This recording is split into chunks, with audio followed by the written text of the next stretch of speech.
हमारा काम पूरा करेंगे भैया, जरूर पूरा होगा।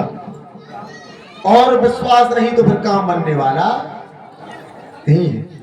जैसे कि एक बार एक पंडित जी कथा सुना रहे थे मथुरा में, तो एक ब्रज की गोपी थोड़ा सा भाव याद आ गया। दूध दही बेच करके रोज यमुना पार जाया करती थी। तो वो निकली गोपी, वहां से निकली। पंडित जी कथा में कह रहे थे, भटक रहो संसार में कर कर भ्रष्टाचार, भवसागर से पार है, अरे कैसे जावे पार। तन बल धन बल बुद्धि बल चले न एक काम, बोले अपने श्री मुख से बोलो राधे। ए पंडित जी कथा में कह रहे थे, गोपी को बड़ा अच्छा लगा। गोपी कहने लगी, आज तो बहुत अच्छा मंत्र मिल गया, बहुत अच्छा मंत्र मिल गया। तो इतना सुंदर मंत्र मिल गया राधे श्याम का। महाराज बोलो हनुमान जी महाराज की जय है। गोपी बड़ी प्रसन्न हुई। रोज यमुना पार करके आती थी और नैया वाले को, नाव वाले को रोज 1 रुपया 2 रुपया देती थी। तो अब गोपी ने सोचा कि ये तो छोटी सी नदी है यमुना जी,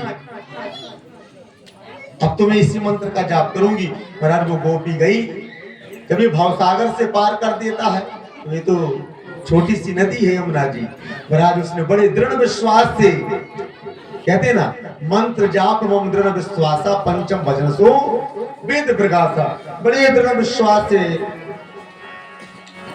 राधे श्याम का नाम लिया और पार हो गई। महाराज पार हो गई यमुना जी। जब यमुना जी पार हो गई, गोपी बड़ी प्रसन्न हुई। अब तो महाराज नृत्य है करने लगी, है ना। महाराज नृत्य है करने लगी और जब यह नृत्य करने लगी वो, तो उसके मन में परमार्थ करने का विचार आया। बोले क्यों ना हो, तो भैया पीछे ना हल्ला मचा, देखो जरा कौन है।